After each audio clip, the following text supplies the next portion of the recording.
How do I, in other words, project the election outcome? Let's say I asked, if you look under the table, 400 people to complete the survey. And let's say 318 people did complete the survey or agreed to do that. So I have responses. These are respondents from 318 out of 400 people. If you were to calculate a percentage, that's about a percentage of 79.5% who actually responded. Remember, if we get numbers higher than 70%, we use the higher percentages that were shown before. So let's go back to the table before we go on. If they chose I would certainly vote for it choice. Let's say 42 people chose that choice. So 90%, we said I can expect to get 90% of the 42 from the previous percentage ranges. So the adjustment factor is 0.9, so I multiply 42 times 90% or 0.9, and I get that 38 people who responded certainly vote in my sample would vote for it. Almost certainly vote for, I can use the 70%, the higher percentage, and so 78 people responded almost certainly vote for. 78 times 70% is 55. 102 people said they'd probably vote for it, so I'm going to use the higher percentage of 40 from the previous slide, and 102 times 0.4 or 40 is 41. 86 people said that they'd vote for it, and I'm going to use 20% from the previous slide, and so that gives me 86 times 20% or 17.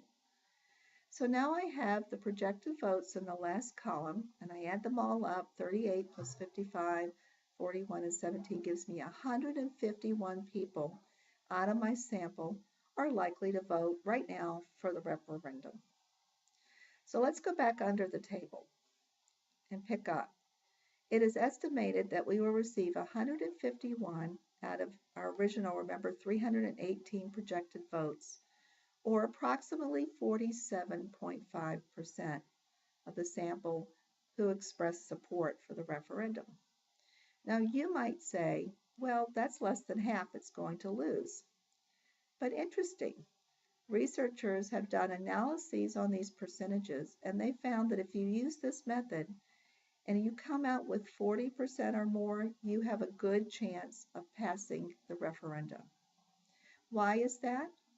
Well, remember that you haven't done any marketing of or selling of the campaign at this point. It's just pure what's out there. And so some people's minds will be changed. If you get a 35 to 39% chance, you have a moderate chance of passing it. 30 to 34% high risk of not passing, and less than 30% no chance of passing. So why would you want to use a technique like this? Can you think of why? Well, it will help you understand if you should take the time and care to develop this type of referendum and try to market it and sell it, and what the chances and the likely outcomes are of what's going to happen. If you think about our case study for this week, none of this type of scientific analysis was done. And so this might be one way to change the outcome in that case study. Once you have decided to market the referendum, that you think it has a chance of passing, you need to think about the 4 P's of what you're marketing.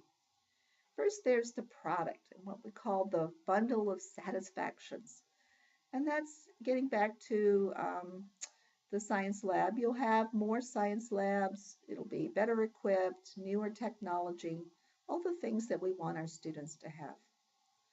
The price is the sacrifice of resources required to access the bundle of satisfactions. So most people think about money, and that is money, fees, salaries, things like that. But it's also time and effort and energy. All of these things should be considered because voters will be thinking about that as well. The promotion. So what will you do in a personal and non-personal way to expand awareness, interest, and support for the product, which may include advertising, social media networking, putting things on your website, holding meetings, and the place. So this is where you're going to deliver the product or the bundle of satisfactions. And so when we think about the educational community, we have to think about boundaries, bus routes, districts, or even grouping of students. And again, how would this week's case study have turned out differently if an extensive marketing campaign had been conducted? Now, you could do everything right. You can conduct a really great needs assessment, validate the need, you can conduct the campaign, and you can still lose. And so it's important to recognize three limitations, one of which affected the case study this week. First of all, there's an absence of rationality in voters. Sometimes they will actually vote against their interest. Um, Sometimes they just won't understand the issues, and so there is that wild card factor. But there are also economic and political trends, and if you'll recall, um, we had an economic trend in this week's case study. And so sometimes large employers will shut down in the community. Um, Taxpayers don't want to pay more taxes for something, all types of these trends. And then finally, governance stability, interestingly linked to school boards. School boards that have been in place without a lot of turnover for a long time actually have a greater likelihood of being in districts where tax referenda are passed because they've seen the history of the school district, they understand the needs of the school district better, they can help promote the tax referendum. When you have decided to go forward and conduct a campaign, it's important to put a steering committee together. You might consider putting some of these stakeholders into it, a school board member, a superintendent or his or her designee, a public relations director if there is one, at least one principal, one or two teachers. Some districts hire campaign consultants. If you're trying to pass a $10 million referendum, it might be worth paying, although it can be a little controversial, an outside consulting fee to have someone come in and guide the campaign. And at least one person from each primary stakeholder group. You want people who are credible, people believe in them, who are capable with demonstrated track records, who are committed to the district, who are available to meet. And sometimes this can be the hardest thing to put together because these people are frequently busy. And of course, collaborative. A positive campaign does a number of things. It presents a shared vision to the community. This is what it could be like if we get 10 additional science labs. We could, for example, have students working individually with mentors to do science talent search types of projects. We could increase the level of challenge for all classes because we'll have better technology. Justifies the needs for additional funds, and this comes directly from step one, your validation. Creates a sense of urgency. This needs to be done now, and here's why.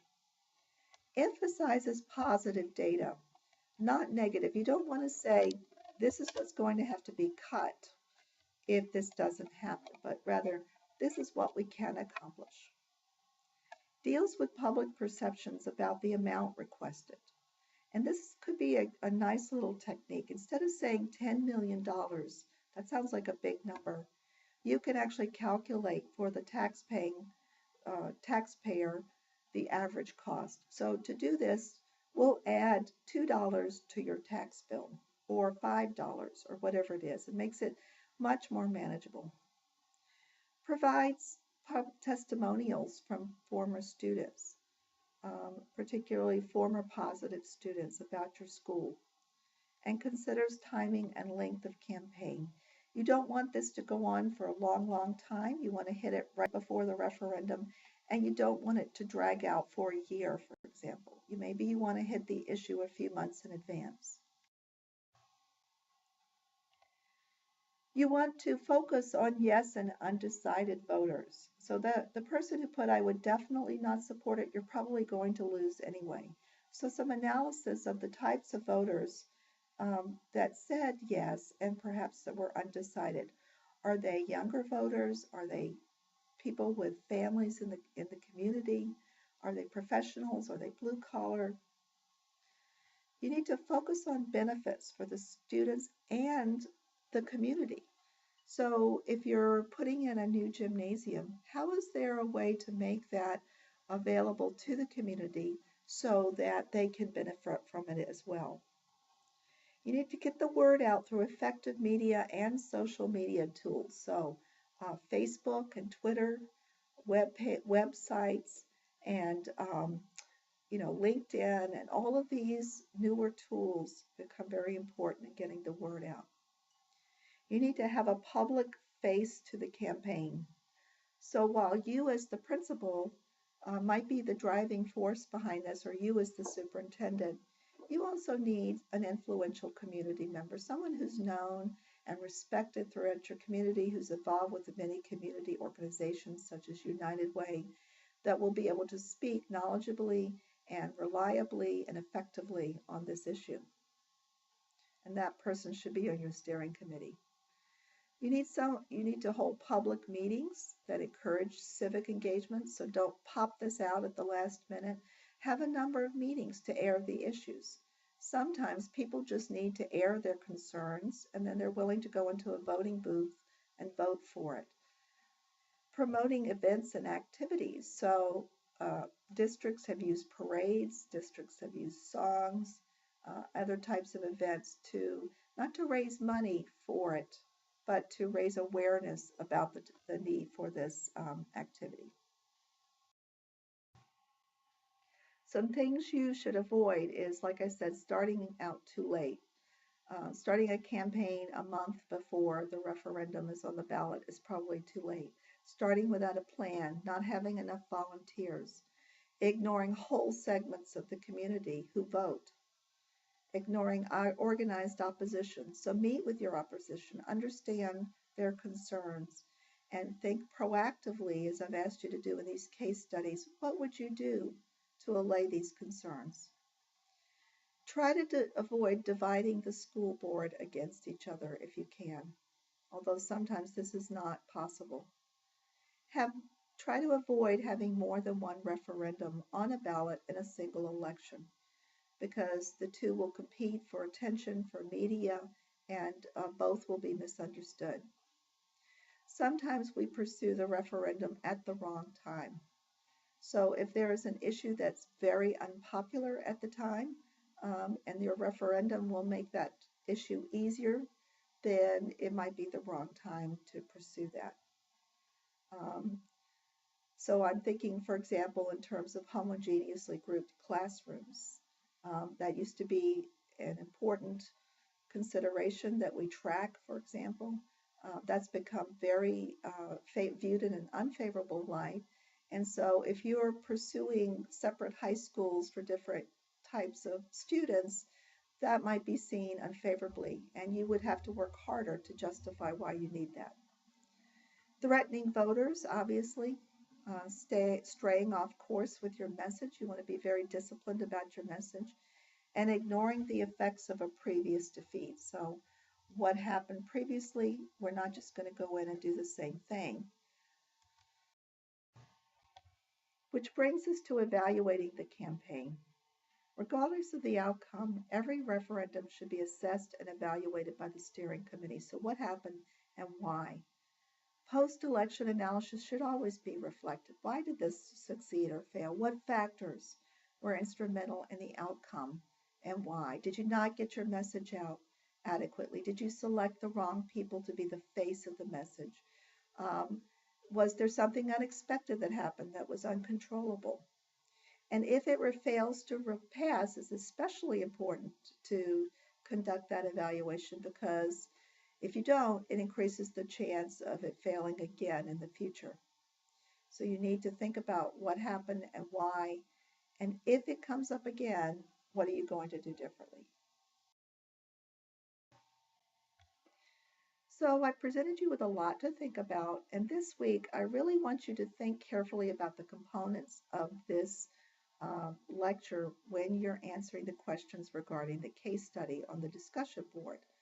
The two questions are, based on the model for conducting a referendum presented in this week's lecture, what did each superintendent do correctly and what errors did each make?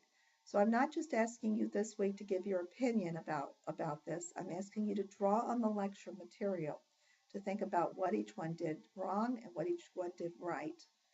And then number two, if you could start fresh to pass the referendum, what would you do and why? So please feel free to email me with any questions or concerns as always, and thank you for listening.